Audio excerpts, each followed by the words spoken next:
Soy Fernando Díaz Villanueva. Hoy es 9 de mayo de 2023 y esto es La Contracrónica.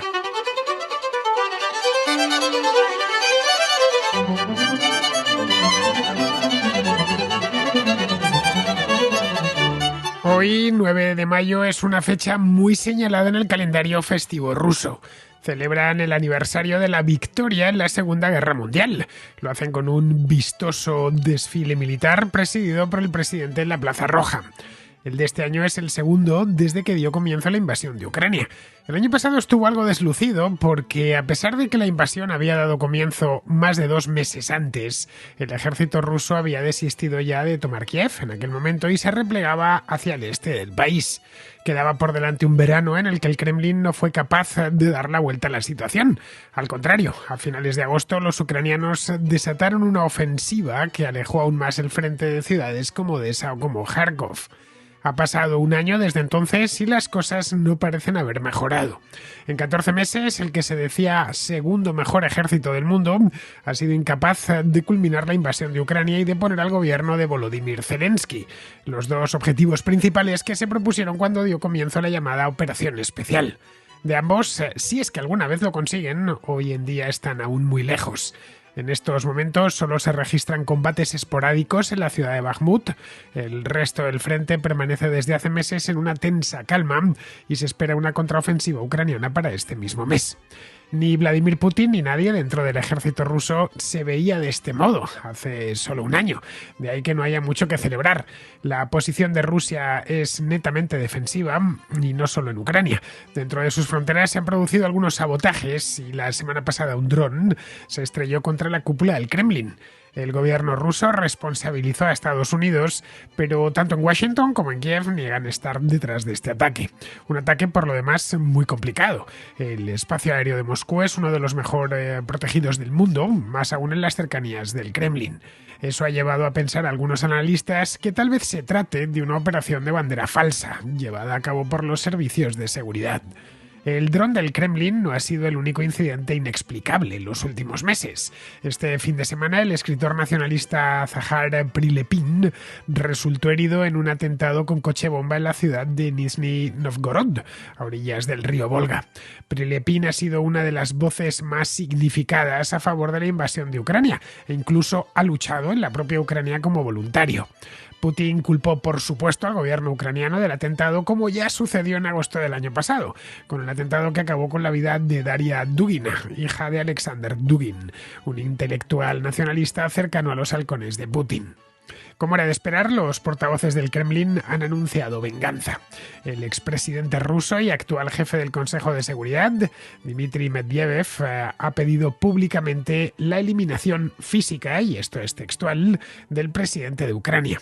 Margarita Simonian, la redactora jefa del canal de televisión RT, se preguntó si eso no era más que suficiente para que las cosas comenzaran ya en serio.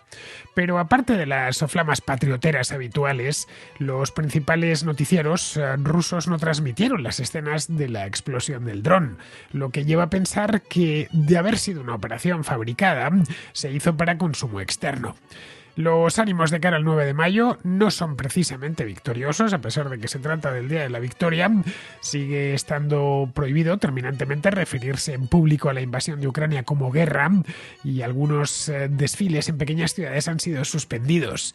El Regimiento Inmortal, una procesión muy popular de personas que llevan fotos de sus familiares que lucharon en la Segunda Guerra Mundial, también ha sido cancelado. No se sabe si esto se debe a que no hay mucho que celebrar, a que no quieren pasear fotografías de caídos por la calle para no levantar suspicacias o a que les falta equipo militar disponible para un desfile. Pues bien, para tratar este tema nos acompaña hoy en la Contracrónica Martín Tuitero, propietario, como su nombre indica, de una cuenta de Twitter muy popular que sigue al día la guerra en Ucrania, ofreciendo infinidad de detalles sobre los movimientos en los distintos frentes.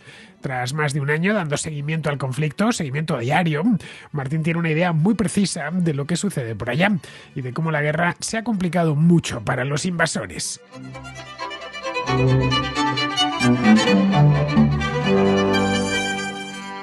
Tengo al otro lado de la línea telefónica a Martín Tuitero. Os he hecho una presentación muy somera. Ahora, en la introducción, no hace falta que os diga que es tuitero porque lo lleva en el apellido. Obviamente es un nombre artístico el de Martín, o mejor dicho, un apellido artístico. Es tuitero y además es un tuitero de mucho éxito porque tiene un montón de seguidores y no solo eso, sino se los merece, todos y cada uno de ellos. De hecho, creo que tiene pocos para los que debería tener, porque al menos en lengua española creo que Martín hace el mejor seguimiento de la guerra de Ucrania. Hay unas cuantas cuentas de Twitter que hacen lo mismo o algo parecido en inglés y él nos lo va dando en la lengua de Cervantes con una periodicidad diaria. Va haciendo un hilo que yo sigo todas las mañanas o prácticamente todas las mañanas. Digo, no puedo decir que no he desayunado del todo hasta que no he leído el hilo de la guerra de Ucrania de Martín Tuitero. Eso me permite, aunque evidentemente no trato todos los días aquí en La Contra la guerra de Ucrania, muy a menudo, como mínimo 2 o 3 veces al mes, bien lo sabéis, y si se lía gorda, más veces, pero me permite ir siguiendo cómo van las cosas en el campo de batalla, que es la especialidad de Martín. Así que nada, muy buenas, Martín, ¿cómo estás? Hola, buenas tardes. Muchas gracias por la presentación. Bueno, es un placer conocerte, tenerte al otro lado. Yo no estamos juntos, él está por teléfono, así que ¿en qué parte de España estás, si es que puedes decirlo? Sí, en la parte más guapa de España, en Asturias. Estás en Asturias, vale, pues ya sabéis, Martín está en Asturias y yo estoy en Madrid. Pero la magia del teléfono es invento de Graham Bell de hace ya 100 y pico años, nos permite hablar como si estuviésemos uno pegado al otro, como si estuviese aquí mismo en el estudio. Bien, Martín, ya sabes que hoy es el desfile y uno de los días más señalados en el calendario ruso, el desfile de la victoria, del Día de la Victoria. El año pasado fue el Día de la No Victoria, que es como titulé yo el programa, al menos de la no victoria en la invasión de Ucrania, y este año es el de la no victoria al cuadrado, porque están las cosas peor que el año pasado. Sí, bastante peor, porque, bueno, primero hay que entender que el desfile de la victoria para Rusia es una especie de conmemoración, digamos, nostálgica de su momento, digamos, de mayor brillo territorial, porque llegaron a Berlín. Para Rusia eso es como entrar en Europa, ¿no? Esa pulsión que siempre tienen en Rusia hacia el occidente europeo, hacia el oriente siberiano, fue su momento de gloria. Lo que pasa es que sustituyó un poco la ideología dominante, ¿no? El paraíso prometido al proletariado, hay que entender el contexto en el que se desarrolló esta ideología, por una especie de remembranza nostálgica. Claro, a medida que pasaban los años y las décadas, aquella victoria simplemente ha sido una especie de hilo conductor que presentar a su pueblo, al pueblo ruso, de ese momento álgido del imperio ruso, ¿no? En sus distintos colores. Claro, trasladado a las fechas actuales, el año pasado yo recuerdo perfectamente que tuvieron que adelantar la declaración de Mariupol como ciudad ocupada. Digamos, habían ocupado Mariupol, que ni siquiera habían terminado de ocuparla, para poder engancharla con aquel desfile. Este año ni siquiera pueden hacer eso. Hay que entender que este año se han estampado contra Bakhmut, que era su gran apuesta estratégica, táctica, etcétera, para tener algo que ofrecer, algo que vender a nivel propagandístico, porque hay que entender siempre cualquier movimiento militar ruso, hay que entenderlo desde la perspectiva no tanto militar, sino propagandística. En Bakhmut llevan meses enfrascados por esa ciudad, que es una ciudad muy pequeñita que hay en el este de Ucrania. ¿Realmente es tan importante, es tan estratégica lo de Bakhmut? Porque Claro, hay miles de muertos forma... en los dos bandos por esa ciudad. Sí. A ver, Bakhmut forma parte de un triángulo defensivo que es importante para Ucrania, pero que está conectado Bakhmut a otras ciudades, ¿no? Es Sloviansk, es Kramatorsk, es Bakhmut, es Siversk. Digamos, hay una zona que domina, digamos, la orilla sur del Donetsk. Digamos, esa sería una zona. De hecho, bueno, pues es la carretera M30 que viene desde Kharkov hasta el sur de Ucrania, pasa por toda esa zona. Pero en sí mismo tampoco tiene un valor estratégico. Pensemos que el planteamiento de la invasión no era avanzar, por decirlo de una manera, 80 kilómetros, sino era dominar un país, controlar Ucrania. Ucrania es un país que tiene 1000 kilómetros de frontera polaca a frontera con Rusia. Y estamos hablando han avanzado desde agosto aproximadamente 16, 18 kilómetros. Estamos hablando de agosto del 22. La gran apuesta final ha sido tomar Bakhmut, porque es la única ciudad que, digamos, estaba a su alcance, al alcance de un ejército que ya es un ejército de infantería, en este caso además subcontratada a través de una empresa privada, los famosos mercenarios de Wagner, y que se han estampado porque al final es un ejército que no sea el de febrero del 2022, que tenía unas expectativas. Bueno, en fin, hay un relato casi interiorizado por todos los analistas del ejército poderoso de Rusia, que poco menos que se montaba en sus tanques y llegaba a Berlín en una semana. Bueno, ya lo hemos visto, lo vimos en el año 2022, y estos son los restos que van quedando de aquel ejército, una guerra de pura infantería, sin ningún tipo de estructura, digamos, estratégica o táctica, es simplemente enviar olas humanas y hacer peso, digamos, con la pura carne y ir avanzando de metro en metro, de 100 metros a la semana, y ese es el resultado final. Claro, ese es un tipo de guerra muy costosa, pero que decide el que ataca, el que defiende al final, sabe que si se retira de Bakhmut y se retira a la siguiente línea, le va a ocurrir lo mismo, con lo cual al final hay un momento en el que tiene que decidir defenderse en un determinado punto y castigar o demoler, digamos, las fuerzas atacantes. Y ha ocurrido en Bakhmut porque es una zona bastante fortificada, digamos, forma parte de un conjunto de fortificaciones ucranianas que ya vienen de la guerra del 2014 y que han manejado, yo creo que muy inteligentemente, sus reservas. Bueno, esto más que la guerra de 2014 recuerda a la guerra de 1914, concretamente el Frente Occidental, donde se atascaron durante años en las trincheras y ninguno de los dos conseguía mover el frente más allá de unos pocos metros. Claro, pero esta es la paradoja que está ocurriendo. Yo creo que hay que pensar que el ejército ruso, como heredero, digamos, principal del ejército soviético, es el ejército más mecanizado del mundo. Quiero decir, hasta los paracaidistas van a bordo de vehículos blindados, ¿no? Bien, pues al cabo de un año, porque es que esa es la paradoja, un año después, el ejército más mecanizado del mundo, el único punto donde ha avanzado, y hablamos de distancias, al cabo de 6 meses, 14 kilómetros, avanza con técnicas de infantería de 1914 o 16, en plena guerra de trincheras de la Primera Guerra Mundial. Es que el símil es muy válido porque esa es la realidad que nos ha ofrecido el ejército ruso, que es al final el que ataca y por lo tanto el que plantea las opciones. Quiero decir, si ataca con infantería, pues al final es un combate al estilo de las grandes batallas de la Primera Guerra Mundial en el frente occidental, a otra escala en número, pero igualmente en proporción costoso en vidas humanas, en destrucción, en bombardeos, etcétera. La semana pasada no es que estuvieses al tanto, es que lo llevaste en tu cuenta de Twitter naturalmente, deberías, Martín, montarte algo parecido a una página en la que vayas actualizando. Generas material y contenido para tener una página web dedicada, que sería además más sencillo de seguir que en la cuenta de Twitter, aunque claro, ya en Twitter tienes unos cuantos miles de seguidores y la verdad es que lo vería menos gente. Pero bueno, concentrar todo eso en una página web sería interesante. Bien, lo diste el otro día y cualquiera que lea el periódico lo sabe. Yevgeny Prigozhin, que es un tipo especialmente siniestro, es un oligarca ruso, dueño de esta milicia mercenaria llamada Wagner, se revolvió contra el Kremlin y dijo que se retiraba de Bakhmut, que aquello ya no tenía sentido, y hace apenas un día volvió a ponerse de acuerdo otra vez con Putin y anima de nuevo a que interrumpió el repliegue, y anima de nuevo a volver sobre eso. No sé qué concesiones le habrá sacado, pero algo ha tenido que sacar a Vladimir Putin para que volviese. Estaba realmente enfadado hace unos días. Sí, bueno, hay que entender que, digamos, lo que nosotros hablamos, el ejército ruso, en realidad, digamos, se compone de varios grupos o familias o capillas. Digamos, está el ejército ruso, en el sentido estricto, el Ministerio de Defensa, ¿no? Que sería, pues, lo que representa Shoigu, Gerasimov, digamos, el Estado, el ejército estatal.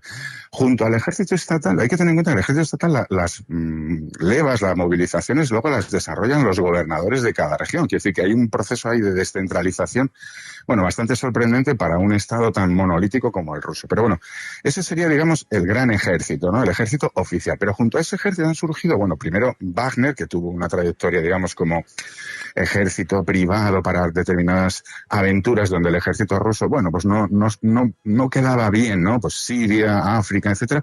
Lo que ocurre es que en esta campaña de Ucrania, al final, es una campaña tan costosa que para evitar, digamos, movilizaciones sucesivas y que el propio ejército asuma los costes evidentemente altísimos que ya está sufriendo, pero disimularlo de alguna manera, pues ha hecho recaer, por ejemplo, en Wagner y en algunas otras empresas, porque no es la única. Además, por ejemplo, Gazprom tiene otra empresa privada de seguridad que también está empeñada en el frente de Bakhmut, los chechenos de Kadyrov, hay todo un conjunto de algunas de las repúblicas, por ejemplo, Osetia o varios elementos elementos, digamos, un poco la amalgama de aliados del Kremlin. Al final hay que entender que la política rusa, y esto se traslada al ejército, Putin siempre actúa un poco como elemento equilibrador o desequilibrador de distintos patrones que responden a distintos intereses, los oligarcas, el nacionalismo más radical, las tensiones, digamos, territoriales, pues Kadyrov, por ejemplo. Entonces él juega mucho con esos distintos elementos para equilibrar y desequilibrar.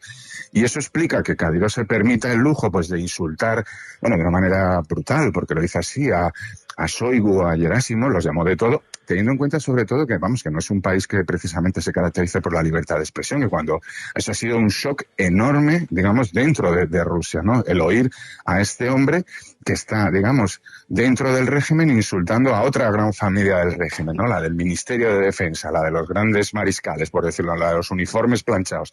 Entonces, claro, eso produce rupturas en el relato de un ejército triunfal. No hay ningún ejército que triunfe, que se dedique a discutir, no, a insultarse entre ellos o a regatearse suministros o a asignarse. Ha sido una ruptura muy grande en el relato interior del triunfalismo con el que se vende esta guerra en Rusia, que ya no pueden venderlo de esa manera y ya están un poco pidiendo el tiempo, ¿no?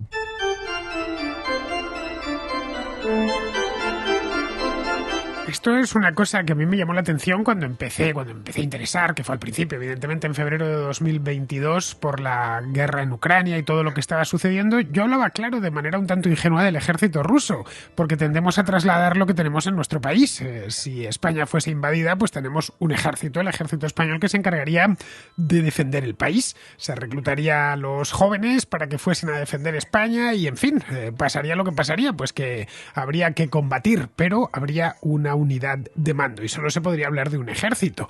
En el caso del ejército ruso se puede hablar en plural, ejércitos al servicio del Kremlin, no propiamente rusos, porque Kadyrov tiene muy poquito de ruso. Claro, sí, no, es que exactamente, a ver, la rama Kadyrov, que podríamos, a ver, hay una serie de repúblicas en el Cáucaso del Sur, digamos, bueno, el Cáucaso del Norte, que es la parte rusa, pero bueno, al sur de Rusia, algunas forman parte de la Federación Rusa, por ejemplo, Dagestán. Dagestán es una pequeña república, pero cuya, digamos, participación demográfica en el ejército ruso es de una proporción descomunal. Para que nos hiciéramos una idea, es como si el 30% de los militares españoles procedieran, pues no sé, por decirlo de una manera, de Galicia. Diríamos, hombre, Galicia no representa el 30% de la población, mucho menos, pero sí, y además hay otra serie de repúblicas que, digamos, están asociadas, porque Chechenia, aunque sigue siendo Federación Rusa y ellos tienen pasaporte rusa, es otro ente independiente que se rige, es una especie de república islámica asociada a Moscú. Tiene que ver con el resultado de la última guerra chechena. Básicamente Rusia, como no fue capaz de vencer, compró a los líderes chechenos. Entonces, digamos, los ha terminado asociando por la vía mafiosa. Tampoco pensemos que es que se asoció porque, es decir, subvenciona toda la economía, Moscú subvenciona la economía de Chechenia a base de que Kadyrov apoye a Putin. Entonces, en ese intercambio aporta una serie de digamos, contingentes militares, que es un ejército independiente que responde a sus propios mandos, que responde a sus propios intereses, que a veces parece que ayuda y a veces pues se va, porque tampoco tiene una población ni un ejército como para permitirse el lujo de dilapidarlo en cualquier sitio.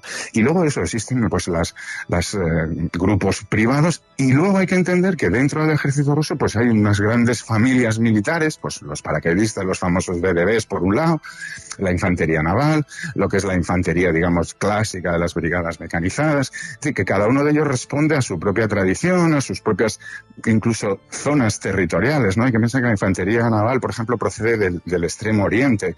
Entonces, claro, el personal mayoritariamente pues no equivale a lo que nosotros entendemos por el ruso de Moscú, ¿no? El eslavo, pues bueno, la proporción de asiáticos o buriatos, o digamos, es muy alta, y además son zonas pues muy pobres, y por eso, digamos, son zonas de leva o de soldadesca fácilmente contratable. Entonces, se está cebando en esa población, digamos, económicamente débil, y en esos territorios económicamente muy débiles, pues el mayor número de bajas del ejército ruso, que tienen que ser altísimas, aunque no podamos saber exactamente la cifra. Esto vendría a explicar que, a pesar de que han pasado, pues eso, 14 meses, se llama, más de 14 meses, desde que empezó la invasión, el que era, en principio, el segundo ejército más poderoso del mundo, no consigue avanzar. De hecho, desde el mes de agosto del año pasado, no hace más que replegarse. Quizá sea por eso, quizá sea por la corrupción interna, que por lo visto es muy alta, quizá sea porque los soldados o muchos de los soldados no están dispuestos a dar su vida por una campaña que ni les va ni les viene, como invadir el país vecino. La cuestión es que no están dando convenciéndonos de que efectivamente son el segundo ejército del mundo, pero ni el tercero, ni el cuarto, ni el quinto. Están haciendo en cierta medida un ridículo espantoso. Porque Ucrania no era ni mucho menos un enemigo temible. No estamos hablando del Reino Unido, de Francia. Sí, bueno, a ver, cualquiera que haya estudiado con contacto real, hablo no los papeles, por decirlo así, cualquiera que haya seguido un poquitín con pies en el suelo las últimas campañas del ejército ruso, ya no voy a hablar de Afganistán, quiero decir, las guerras chechenas, Georgia 2008, quiero decir, debería valorar, debería saber antes del comienzo de esta guerra, incluso la propia guerra del 2014-15, hay que entender que en el 14-15 Rusia tuvo un papel en el suelo, introduciendo batallones importantes que nos explicaban que eran señores de verde, que nadie sabía dónde venían, pero que eran soldados rusos, en uniformes rusos, con material ruso, actuando contra el ejército ucraniano. Y bastante deficiente, ya, es decir, los datos ya indicaban. Otra cosa es que nos hayamos creído el relato este del ejército poderoso que llegó a Berlín en el 45, que bueno, o las ferias de armas, o digamos los libros de guerra, ¿no? La tecnología esta, los misiles hipersónicos que nos llevan 2 décadas de ventaja a Occidente. Al final el ejército no deja de ser un reflejo del conjunto de la sociedad, y la sociedad rusa, o la economía rusa, o digamos un poco el país. Bueno, Rusia es lo que es un país muy grande, muy extenso, con 140 millones de habitantes, pero que tiene el PIB de Italia, para que nos entendamos, es el PIB de Texas. Quiere decir, Rusia tiene el PIB equivalente a Texas, el estado americano. Habría que sumar el resto de estados americanos, ¿no? Para que entendamos. Pero es que además responde, pues a un desprecio absoluto del enemigo, que es muy mal consejero cuando te planteas una invasión, a problemas estrictamente militares, a la corrupción que viene de décadas, a todos los niveles, quiero decir, no solo la evidente, porque al final la corrupción la conocemos en Occidente, pues cuando detienen a un general o a un almirante, pero normalmente lo conocemos porque alguien ha decidido, pues, quitar a ese señor. La corrupción es endémica, es un sistema cleptocrático, totalmente, es decir, desde primero arriba, Putin, todo el sistema, digamos, está pringado, por ser claros. Entonces, eso ayuda muy poco a la mejora de los elementos militares, pero bueno, que podríamos extenderlo pues al sistema educativo, al sistema sanitario, al sistema de carreteras, etcétera, etcétera. Entonces, lo que hemos visto es lo que algunos intuíamos a través de ciertos conocimientos previos al comienzo de esta guerra, pero claro, es que yo siempre digo, Ucrania, con sus 40 y pico millones de habitantes, no es Georgia.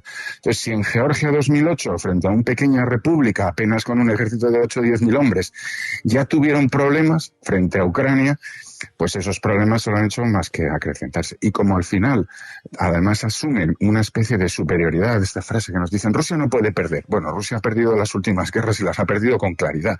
Y en Ucrania lo que se ha estampado, y realmente el ejército ruso que todos hablábamos antes de la invasión ya ha desaparecido. Quizá ha desaparecido porque está enterrado. Es decir, ahora lo que están tirando es ya los restos que les quedan de aquel ejército, más movilizados, más ejércitos, entre comillas, privados, y con un nivel de bajas y de falta técnica o material que se va a acrecentar, porque lo que viene ahora pues va a ser un poco el siguiente paso, que es la demolición definitiva del ejército ruso. Si echamos un vistazo al pasado reciente, no vamos a irnos a la Segunda Guerra Mundial, a los últimos 30 años, vemos que el ejército ruso, desde que se retiró de Afganistán en 1988-89, todo lo que se ha dedicado es a labores de, entre comillas, policía interna en las antiguas repúblicas soviéticas, le hace Kazajistán, le hace las repúblicas del Cáucaso, la guerra de Osetia y la guerra de Siria, a partir del año 2017, donde Putin presumió, se plantó allí en persona. Hay unas imágenes que han dado la vuelta al mundo en el que se ve con los aviadores rusos felicitándoles por haber apoyado a Bashar al-Assad, con Bashar al-Assad detrás. Yo creo que quizás sobre esa victoria en Siria, construyó ese mito de ejército invencible. Pero claro, como bien sabemos, ciudades como Alepo las dejaron completamente devastadas desde el aire, sin importarles lo más mínimo la población civil ni nada que se le pareciese, en un país que ya estaba castigadísimo por la guerra en aquel entonces. Llevaban 5 o 6 años de guerra. No aprendieron, digamos, no supieron escalar la diferencia de entrar en un país ya destruido a entrar en un país que había sentido el zarpazo del oso ruso en 2014, que no se pudo defender en aquel momento porque no tenía cómo, pero que esos años los emplearon, lo hemos visto ahora, así que esto no es una opinión, es un hecho, los emplearon en reconstruir un ejército y ponerlo en condiciones. En los servicios de seguridad rusos, de los que tanto presumen, algo tan elemental no lo vieron, que Ucrania se había reorganizado y rearmado. Yo creo que se confiaron, quiero decir, yo creo que se creyeron sus propias mentiras. Quiero decir, el ejemplo que tú pones, y es verdad, el ejército ruso ha desarrollado labores, digamos, de ejército colonial en las últimas 3 décadas. Quiero decir, la guerra de Chechenia, por muy dura que sea y por muchas derrotas que tuviera, no dejó de ser un poco una guerra colonial. La guerra de Georgia, que duró unos pocos días, pero que ya se vieron que rechinó mucho la máquina logística y la tecnología. Hablamos del 2008, tampoco hace falta remontarse. O la guerra de Siria, que al final es, digamos, el ejemplo más claro de guerra colonial, ¿no? Con una fuerza expedicionaria, aviación, una serie de elementos que son además la élite de Rusia, que tampoco supieron darle la vuelta a la guerra más que utilizando la mano de obra, digamos, local y los bombardeos masivos, es decir, lo justo para equilibrar lo que se había desequilibrado. Hay que tener en cuenta que la parte contraria al ejército ruso, al ejército oficial de Siria, bueno, al final no dejan de ser un conjunto de grupos bastante, digamos, llamémosle un poco el ejército Pancho Villa, pero digamos del Islam, ¿no? Son ejércitos de guerrillas, más o menos, que viven del material que van abandonando, de compras, en fin, a su vez todo ello dividido en múltiples facciones en guerra civil permanente unos contra otros. Claro, el caso de Ucrania es muy diferente porque Ucrania, digamos, desde el 2014-15 no es que no haya visto el servicio de inteligencia ruso o no tuvieran conocimiento, tienen que tenerlo por narices. Lo que pasa es que han despreciado la asistencia en entrenamientos del Reino Unido, Canadá, Estados Unidos, por citar un poco los más, han sido constantes. Yo siempre digo, la parte inicial de la guerra en la que se hicieron tan célebres los Javelin, ¿no? Los misiles anticarro que realmente tuvieron un efecto, bueno, demoledor sobre las columnas blindadas rusas. Esos Javelin ya llevaban años en Ucrania, no aparecieron ahí al día siguiente de la invasión. Es decir, Ucrania había desarrollado incluso su propia tecnología de guerra y su propia estructura en función de la experiencia del año 14-15, porque ellos sabían que Putin no se iba a parar en digamos, conquistar o en ocupar Crimea y en una guerra que terminó bloqueada. Es decir, iban a dar el siguiente paso, porque a medida que pasan los años, Putin no puede permitirse el lujo de que Ucrania, digamos, en su conjunto, salga de su esfera de influencia. Ya la perdió en el 2014 y al final esta guerra no es más que la segunda parte de aquella, en la que ni siquiera Rusia fue capaz de imponerse militarmente, sino que se llevó a una especie de tablas, porque no se comprometió, digamos, completamente. Aquel compromiso que no hizo completo de arrojar, digamos, las unidades en su conjunto, lo ha hecho ahora y le ha salido igual de mal, no, mucho peor ahora que lo que le habría pasado en 2015, porque esos años sí los aprovechó Ucrania, uno, para trazar alianzas con los países que le pueden apoyar y dos, para entrenar un ejército. Pero teniendo en cuenta que Ucrania nunca ha sido una potencia militar, quiere decir que entender que no es Polonia, por decirlo de una manera. Si esta misma guerra se hubiera desarrollado con Polonia, pues probablemente a fecha de hoy, pues sería mucho más fácil ver polacos cerca de Moscú que rusos cerca de Varsovia, ¿no?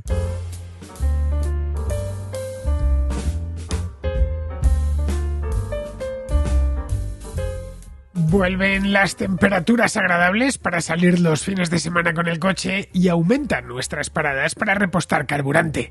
Yo te aconsejo que lo hagas en las estaciones de servicio BP y no pongas otra cosa que BP Ultimate con tecnología Active.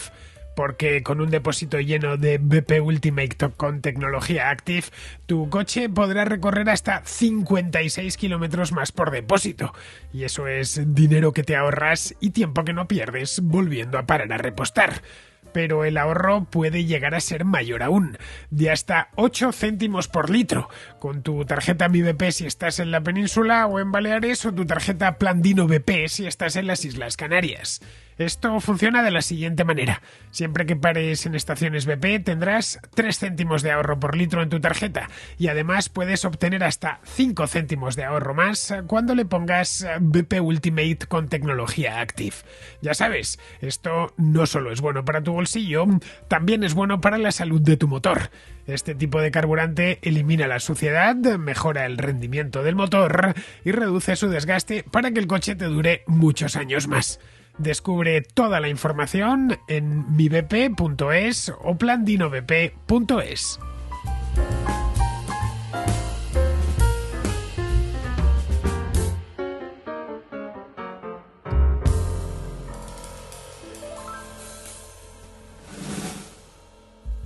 Ucrania era una república socialista soviética y como tal, además muy bien situada por cierto, y como tal tenía un arsenal nuclear. Parte del arsenal soviético se encontraba en Ucrania y fueron los primeros gobernantes ucranianos después de la independencia los que entregaron su arsenal nuclear a Rusia, a la recién constituida Federación Rusa, a cambio del reconocimiento.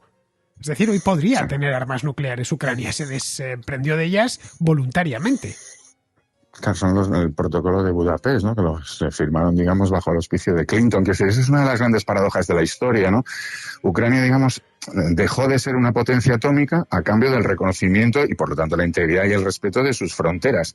De hecho, se da la paradoja, que es cómo es la historia, que algunos de los, digamos, de los misiles que entregó Ucrania a Rusia como heredera principal de la Unión Soviética, a cambio de esos protocolos que se firmaron en Budapest sobre el respeto a las fronteras, han sido utilizados por los rusos el año pasado, digamos, contra Ucrania. Es decir, devolvió a Moscú, por decirlo de una manera, aquellos misiles de la Unión Soviética, no nucleares, pero sí, digamos, lo que es el proyectil, el cohete, y algunos de ellos han sido encontrados de nuevo, arrojados por Rusia contra Ucrania, lo cual pone de manifiesto un poco la dificultad absoluta de trazar, digamos, un sistema de paz o de negociación con Rusia. Al final es un régimen al que le resulta imposible mantener su palabra porque los propios procesos internos le llevan a incumplirlo, ¿no? Es un país o es un sistema, no el país, es un sistema que se basa, por un lado, en la mentira, en la creación de una serie de imágenes o de pactos o de propuestas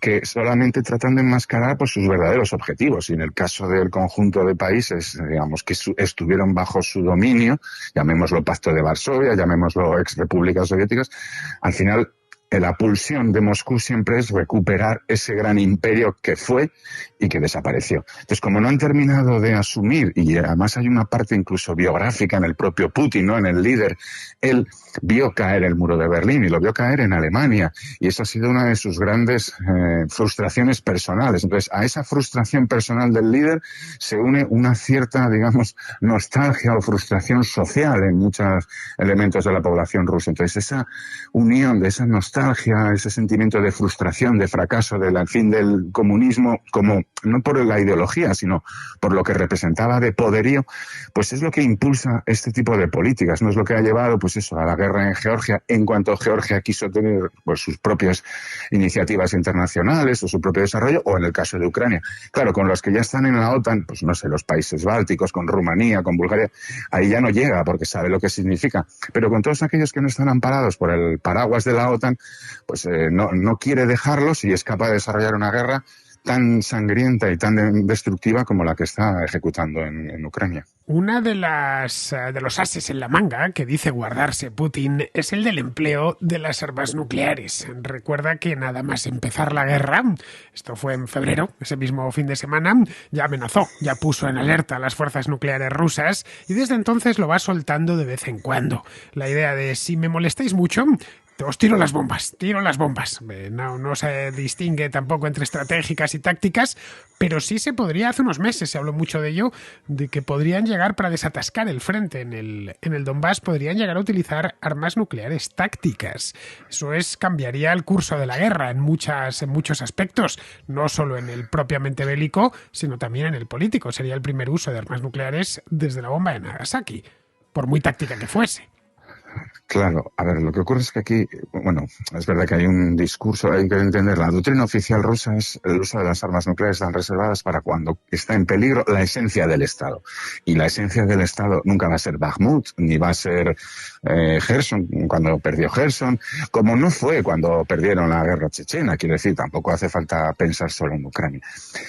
Eso sería, por un lado, la parte teórica. Luego hay que entender que bueno, los americanos ya lo han dicho, además figuras, bueno, tan relevantes como Petraeus, ¿no? Es decir, en caso del uso de un arma nuclear táctica, cuyo beneficio real a nivel militar es más que dudoso, porque romper ese tabú, lanzar una arma nuclear táctica, vamos a poner el ejemplo en Bakhmut, para matar a 800 o a 1000 soldados ucranianos, y a cambio, porque lo han dicho los americanos, y además lo han transmitido, yo creo que palabra por palabra al Kremlin, en cuanto a una intervención de la OTAN, convencional, pero tan destructiva para Rusia que su ejército desaparecería no solo de Ucrania, sino de toda Rusia occidental, que además no hace falta ni recurrir a elementos nucleares. Es decir, la superioridad de la OTAN o de Estados Unidos es a tal nivel con respecto a Rusia que, bueno, lo estamos viendo. Es decir, si Rusia es incapaz de evitar el lanzamiento de misiles ucranianos sobre bases militares aéreas rusas que están a 600 y 700 kilómetros de Ucrania, pues no, yo no quiero ni imaginar qué podrían hacer los americanos si quisieran, por decirlo así. Entonces, ese mensaje se les ha trasladado. Es verdad que en mayo, junio del año pasado, coincidiendo con otro atasco ruso, las batallas en Popasna, de las que nacieron las batallas de Bakhmut, también lanzaron esta teoría. Se quedó en la nada. Son rayas rojas que a las que recurren un poco para tratar de mostrar.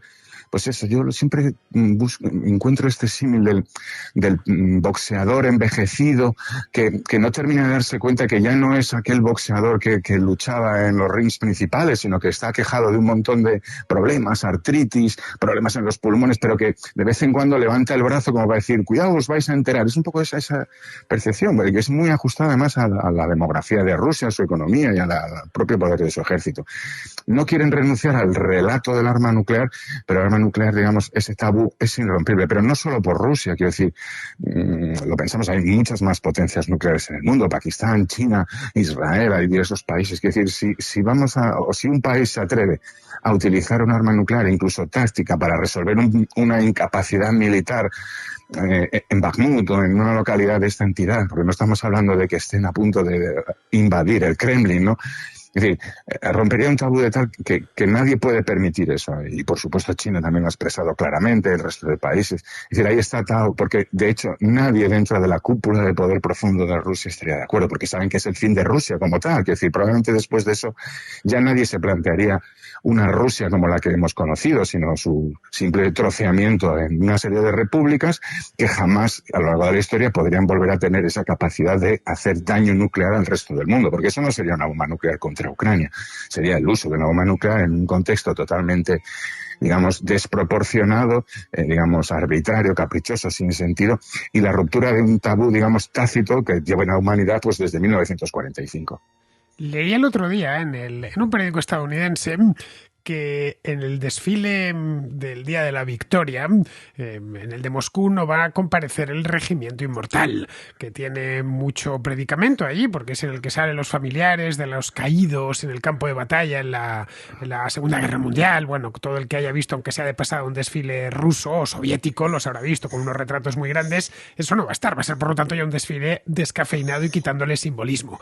Pero es que en algunas ciudades pequeñas directamente han suspendido el desfile. Y comentaba este comentarista, este analista, que quizás se debía a que no tienen material, equipo bélico suficiente como para poderlo hacer desfilar por algunos lugares pequeños.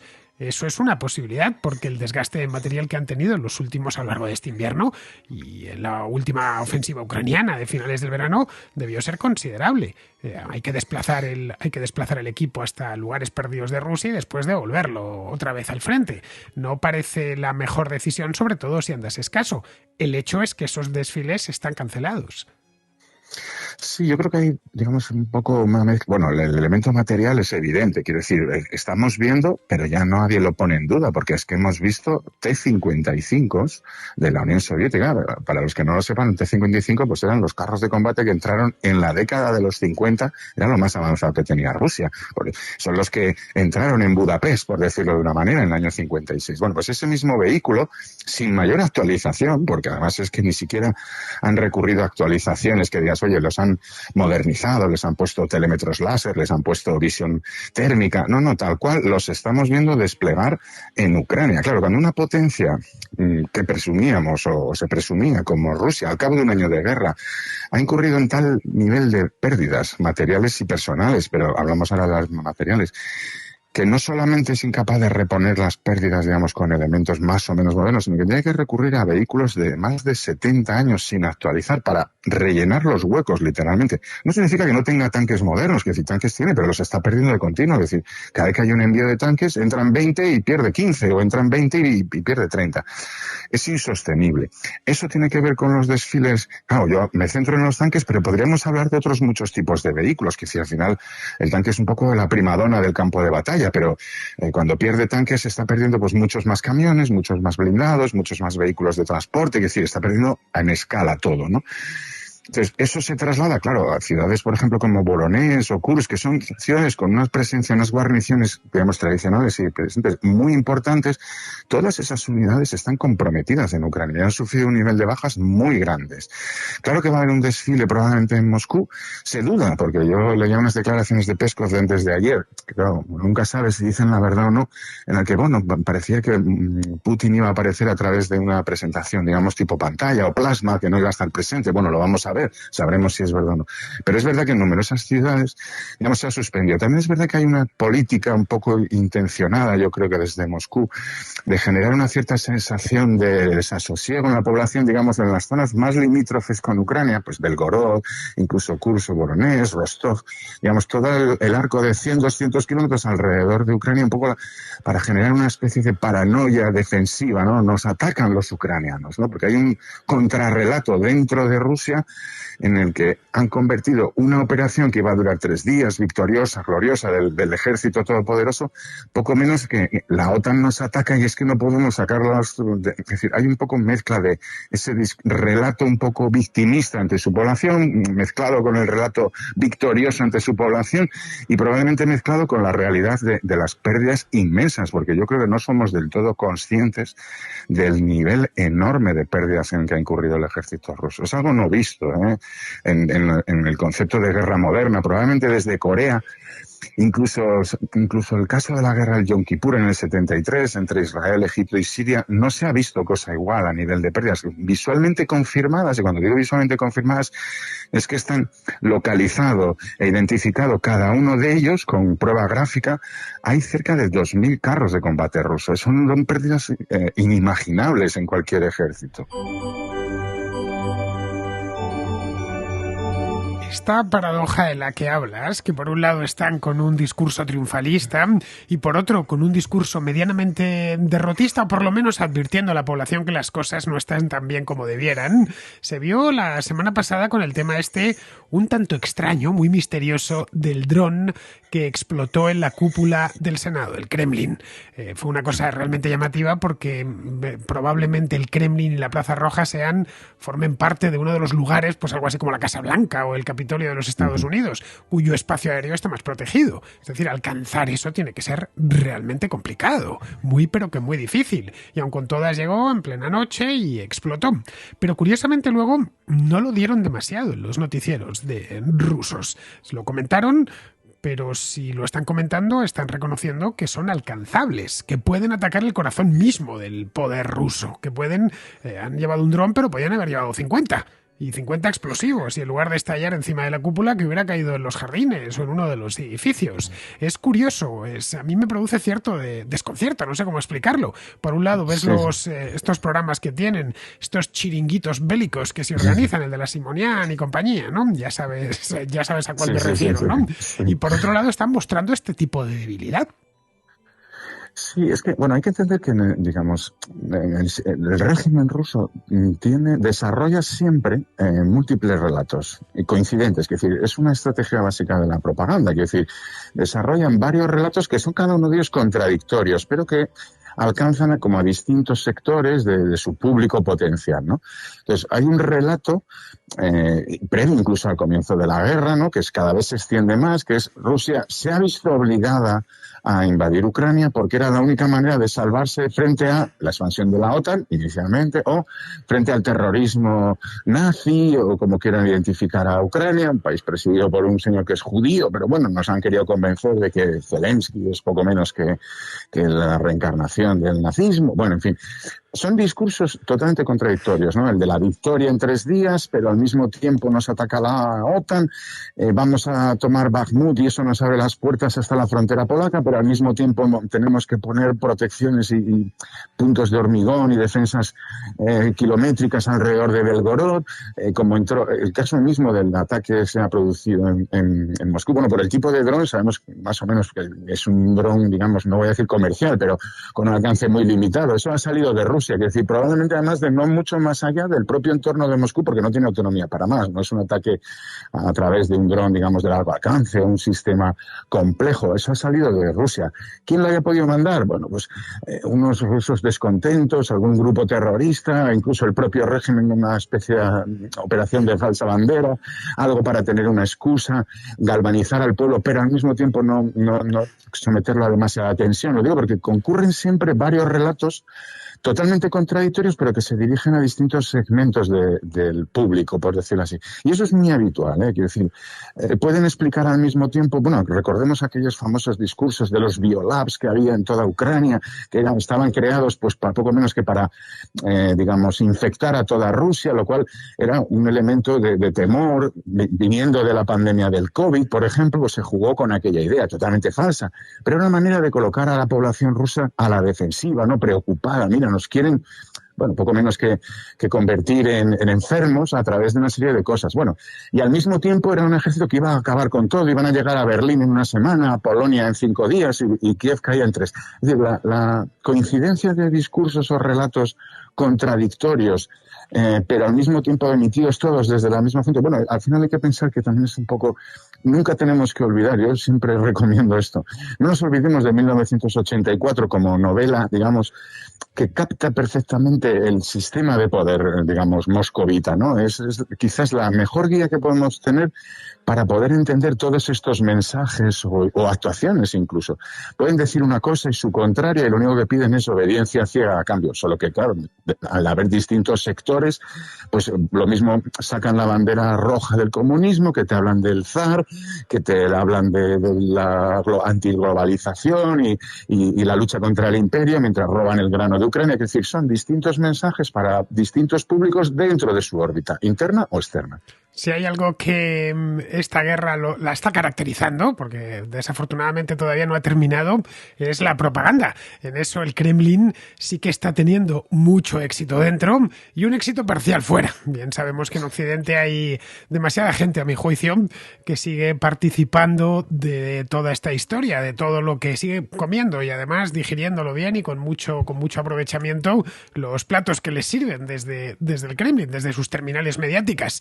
Bueno, pues a lo tonto nos hemos puesto a hablar y vamos ya 3/4 de hora, Martín. La verdad es que es interesantísimo hablar contigo. A ver, contraescuchas, ¿queréis que Martín vuelva? Ponedlo en los comentarios y si hay mayoría, que sé que va a haber mayoría, volverá otro día, si Martín quiere, claro, para hablar de estos temas. Realmente de guerra sabes un montón, ¿eh? No es tanto de guerra, que si al final la guerra no deja de ser una expresión de la condición humana, solo que es una expresión, digamos, extrema.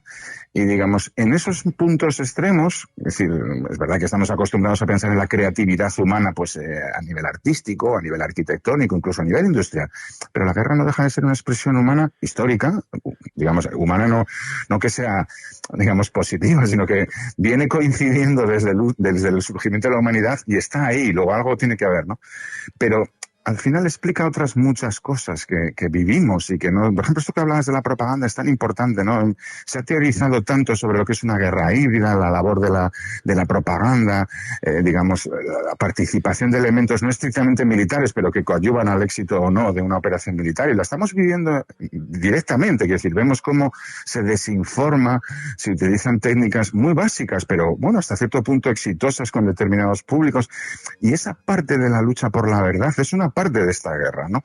Entonces nunca hay que perder, y es una parte interesantísima porque quizás nosotros que no estamos en las trincheras de Bakhmut, por decirlo de esta manera, sí podemos participar un poco, pues eso, con un poco de criterio y un poco decir, oye, tiene que prevalecer la verdad, no puede ser que haya un país que además de invadir a otro, utilice la mentira como herramienta principal para contar lo que quiera. Eso es inadmisible para cualquier persona un poco decente, por decirlo de manera, con una cierta estima moral de sus comportamientos, ¿no? Entonces, la mentira tiene que ser castigada. Y en este caso, la mentira está siendo utilizada como arma, pero vamos, todos los días por Moscú. Es decir, no solo utilizan cañones, no solo utilizan a los soldados de Wagner, sino que a nosotros, los ciudadanos de la Unión Europea o del mundo ajeno, digamos, fuera de Ucrania, nos están bombardeando con mentiras. Y esa parte de la lucha también es muy importante. Bueno, pues vamos a ir terminando, pero no nos vamos a ir hasta que os dé, por supuesto, la dirección de Twitter de Martín Tuitero. No tiene pérdida la cuenta de Martín Tuitero porque aparece en la parte alta esa imagen con la que nos obsequia, o no, que nos permite Twitter a decorar nuestra cuenta. Aparece el cuadro este que se pintó muchos años después, siglos después de Martín Luther, de Lutero, vamos, el reformador, señalando las 95 tesis en la iglesia de Wittenberg, que es la misma imagen que utilizó el editor para el libro que escribimos Alberto Garín y yo el año pasado, el de la reforma que no fue. Bien, pues su dirección es @tuiteromartin. Así que ya me lo estáis siguiendo. Sí, por lo menos si os queréis enterar de lo que está pasando al día. Ojo, no es que ponga un tuit de vez en cuando. Esto es todos los días, tiene un hilo que es pues casi como el desayuno del que quiere estar bien informado y además lo va poniendo por día tal, año 2. Bueno, hoy es el día 74, año 2. Hilo. Pum, Año y, 2. y te suelta el hilo completo. Bueno, pues muchísimas gracias, Martín, por habernos acompañado hoy. Nada, gracias a vosotros. Bien, pues nosotros nos vamos ahora con Pizarro, que nos va a hablar de si se puede o no se puede regular la inteligencia artificial. Es posible regular casi cualquier cosa. Lo complejo es que esa regulación sea efectiva. La inteligencia artificial puede ayudar a los gobiernos a que sus regulaciones sean más efectivas y a quienes no comulguen, la inteligencia artificial puede ayudarles a que esto no sea así. Además de infinidad de cosas inesperadas, la inteligencia artificial traerá a trabajadores prescindibles, relaciones con humanos que no lo son y gestión de la información con intenciones no rastreables. Cualquier regulación será corta y rezagada, por lo que es la justicia, si dispone de una ley ambigua, interpretable y maleable, la que podría poner algo de orden y cierta doctrina por jurisprudencia. Un cordial saludo de Pizarro. Hasta aquí llega la contracrónica de hoy, este especial que hemos hecho Martín Tuitero y yo sobre el 9 de mayo en Rusia.